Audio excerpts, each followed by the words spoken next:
Hello and welcome everyone to Section 3, Intersection Safety. Now, so far in this side street driving series, we've talked about starting off, driving down the street, and some seeing habits that you'll be using when you're driving down the street. And how to go around the odd parked vehicle, and a bunch of other things that you might come across. And right about now, you're probably approaching your first intersection. So that means we're at the point where we need to start talking about intersection safety. Now, one of the most important things to remember about intersection safety is that it actually starts long before you're at the intersection. So the magical number to remember is 3 vehicle lengths from the intersection. Now, whenever I'm talking about how many vehicle lengths away I am from something, I'm always basing it on what's happening from the front of my vehicle forward. So this is truly 3 full vehicle lengths from the intersection. Now, another way I can measure this distance is it's 15 meters, 5 meters, or 50 feet from the intersection. So I'm best at visualizing vehicle lengths, but I want you to visualize distance in whichever way works best for you.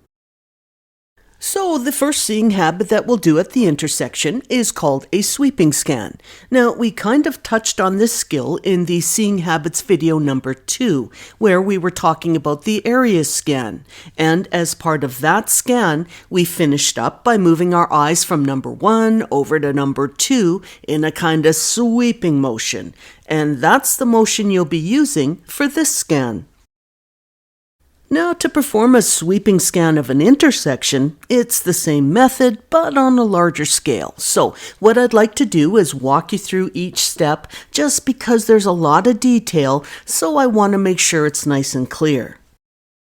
Now, the first thing we need to be clear about is your eye movement for the sweeping scan.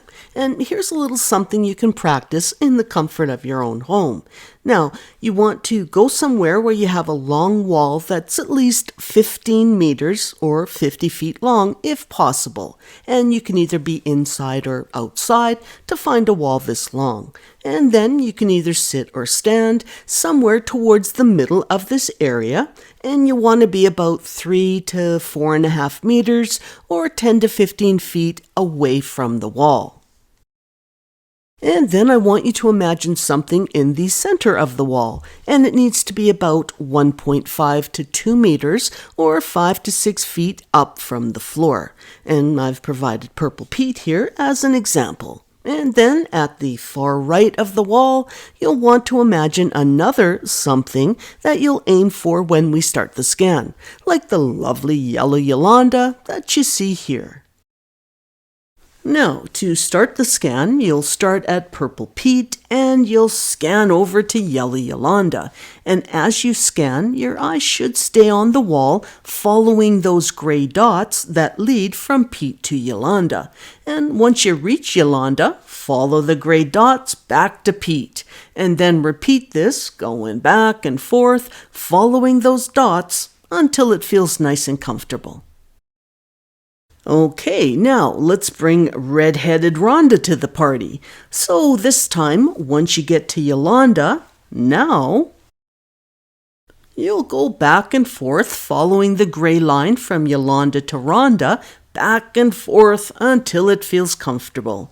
And then once you're done, you should have a really good idea of how to move your eyes during the sweeping scan. Okay, so with all that in mind, let's move on to the maneuver. So let's begin by talking about the orange lines that you see on these corners. So these orange lines on the corners are there to represent the pedestrian zone that I want to check during my first scan. Now, this area measures around 3 to 4 meters or 10 to 15 feet in each direction. Now, I want to scan that far from the intersection so I'll know if I'm dealing with anyone on a bicycle, because at that distance, they're going to reach the intersection pretty darn quick. Now, when you see me using this large pointer in the demonstrations, these lovely little googly eyes on the end represent where my eyes will be looking in real life. Okay, bye-bye. So I'll start my scan looking all the way through the corner, basically to the other side of the street, keeping in mind the reference of the googly eyes at the end of my pointer. And if I add keep my eyes up and off the roadway about 2 meters or 6 feet into the air to open up my peripheral vision, doing these two things will allow me to see the whole corner at one time. And then I'll continue my scan, moving my eyes and my head just a little bit to the left, which will allow me to see a little bit better, so I can see if there's any traffic approaching and what they're getting up to. Now, as you can see, I've made some changes to my board. So the white lines are here for two reasons. First, to show a kind of trajectory that my eyes will take as I scan the area, and then the second reason is to show distance. And now let's take another look at this yellow line here in front of the car.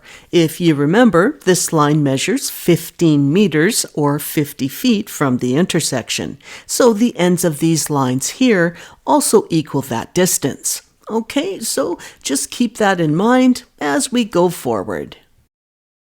So we've taken care of the area to our left where we scanned the corner looking for pedestrians and cyclists, and then we checked on approaching vehicles, and now we'll move on to the center area.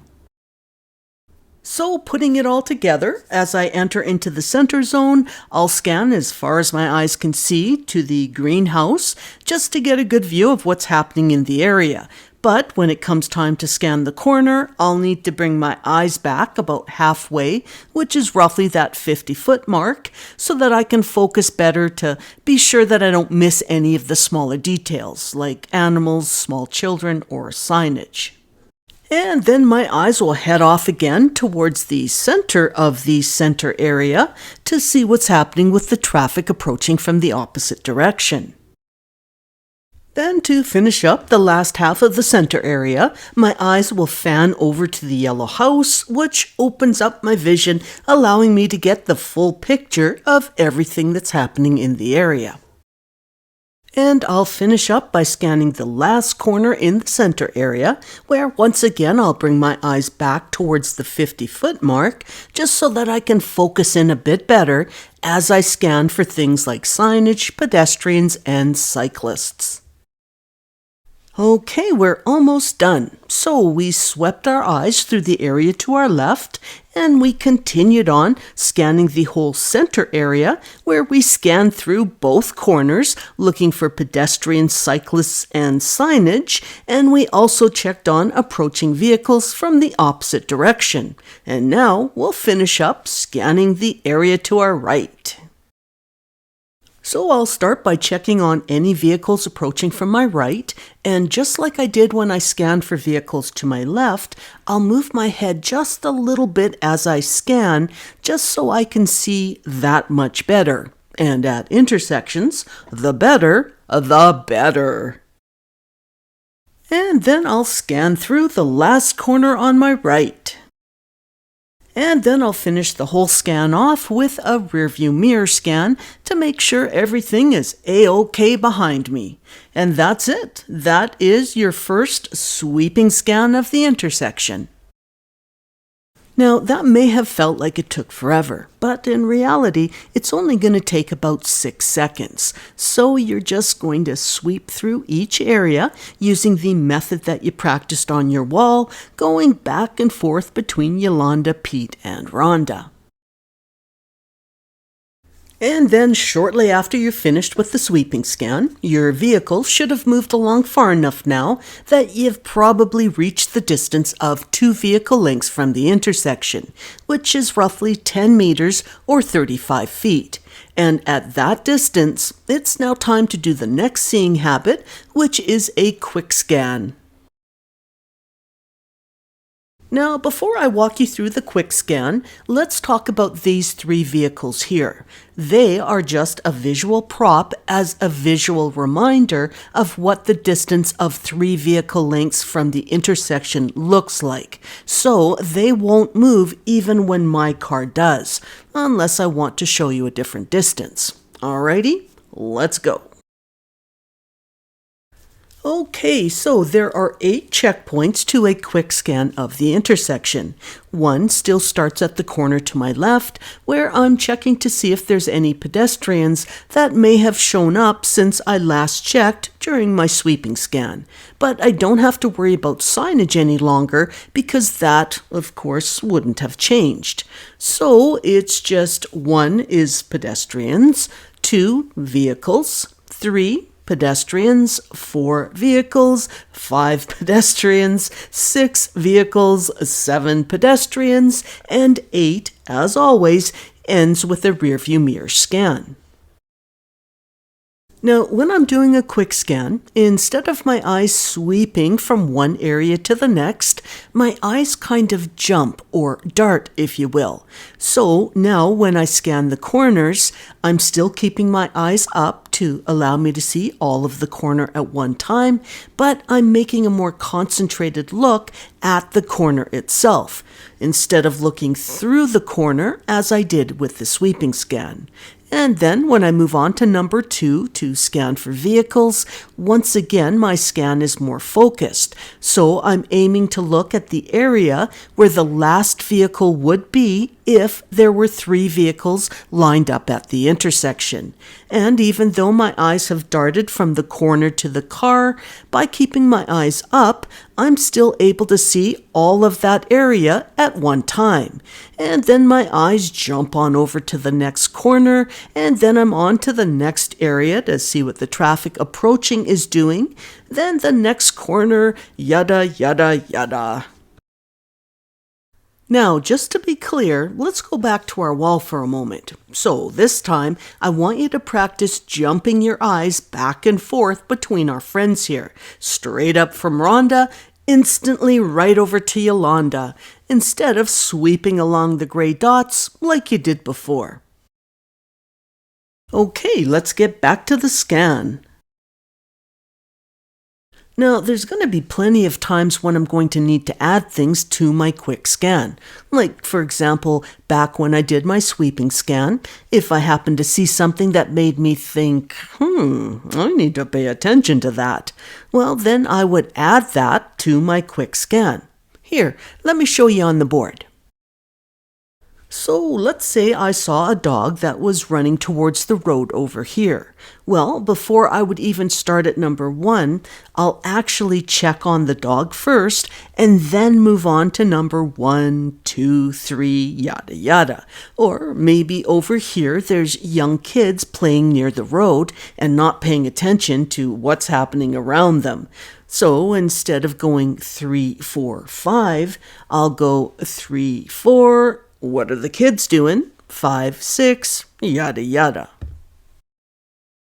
Okay, so that's all there is to a quick scan of the intersection.